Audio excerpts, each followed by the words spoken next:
Hi guys, welcome to part two. Since yesterday's video, I put in a very late night starting on these snow speeders, and I thought I'd give you an update of where I'm at before I start to do any rebuilding tonight. So essentially last night what I did was I stripped all the snow speeders apart.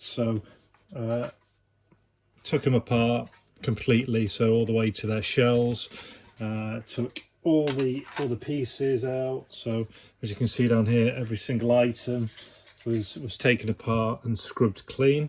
And then for the internals, all the motors, all the electricals were taken out, everything was stripped out, and then the bases were cleaned as well, retaining any original stickers where I could. I did that because that's the best way you can then have a look at of the condition of all the items.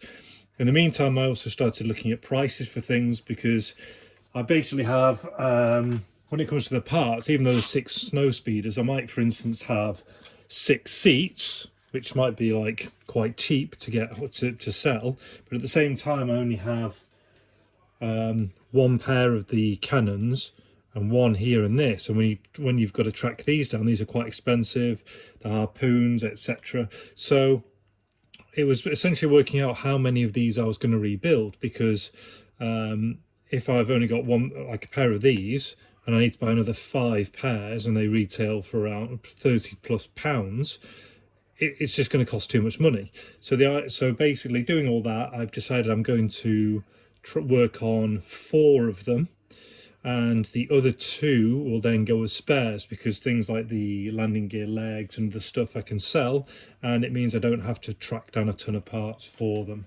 So what I did after I scrubbed them, it was then a case of trying to fit the best bases with the best top, so that way when you're selling someone, you're not buying a cracked bottom with a good top and things like that. And so what I slowly do is put the best base with the best motor with the best top with the best seat, and so you'll have one that is better, then number 2, then number 3, and then number 4.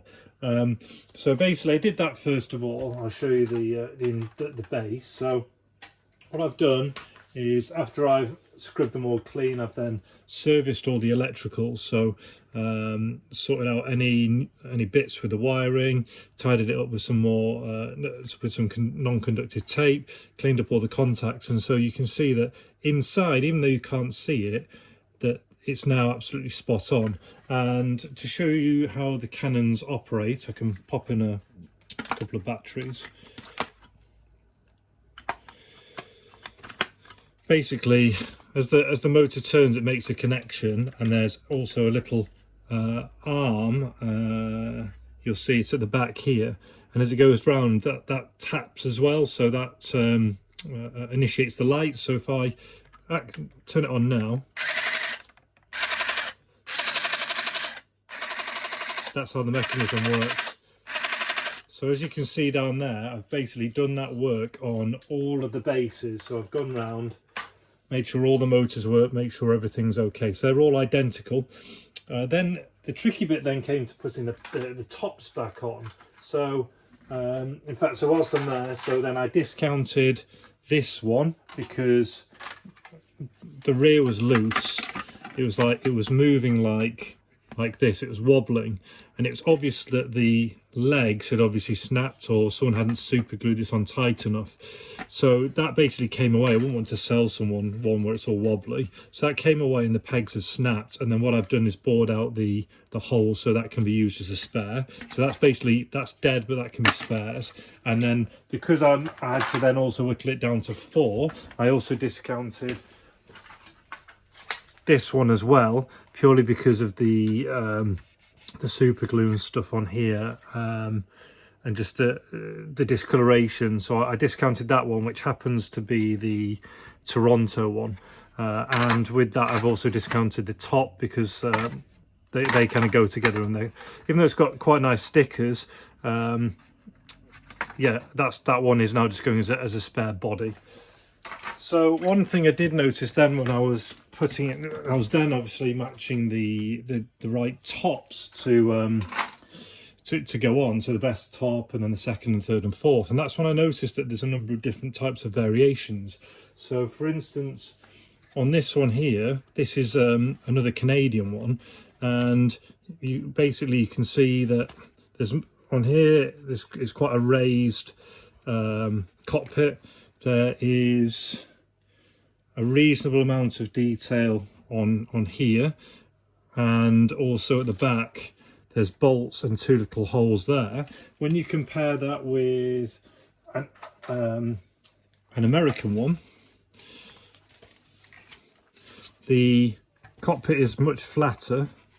It doesn't have the detail there, and it doesn't have the lugs here. And then you take it a step further, there's like a Euro version, which is this one here. So in fact it's not that one, it's this one.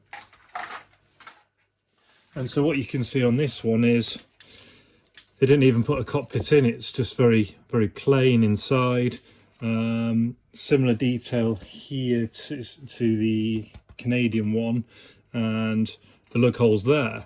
So when I was trying to match them up, sometimes, you know, I like to make sure that the originals are together, but I had another Canadian one here as well. So I discounted this one here because it's been repaired. You can see once I'd cleaned it all up, you can see there's a repair there, there's cracking along there, and there's cracking there. So that was fine. That was out of the picture. And then down the other end, that one was out of the picture as well. So I was basically left with a Euro, a Canadian, and 2 more American, I think it was.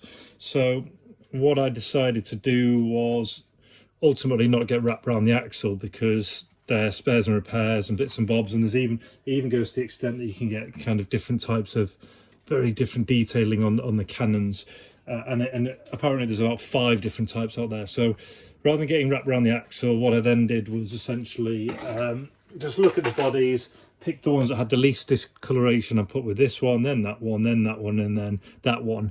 In fact, that one's actually got quite a nice body, but because I wasn't able to retain any of the stickers on it, and they're going to be all kind of aftermarket stickers as opposed to these which have the original ones on, that's why I've popped that over there. And then basically what I'm doing now is then just putting all the parts, you know, following that process with the seats, with the canopies, you know, putting, for instance, this one that has the clearest glass, that will go onto the first one, and then the second one, which has less discoloration but the glass is yellow, that will go on this one, and we'll carry that forward. But I just thought it was interesting, and what put me onto it was one of the seats out of all of them had a smooth seat here, whereas all the other ones had this here. But if you've got 2 Canadian ones, you'd expect 2 of these seats. So it just shows it's a real job lot. And what I'm going to try and do is, where possible, pair things together. But really, I'm going to lead with putting items of similar quality together. So the best things here. Anything else that's left over after I've done all that will then be sold as spares to hopefully track down the ones that I need for these, because the parts are really expensive. So anyway, a bit of an update. That's all the shells done, the electrics fitted back in. I'm just about to put some of these back together, and I will give you an update when I get more parts in the future. All right, take care. Ta-ra.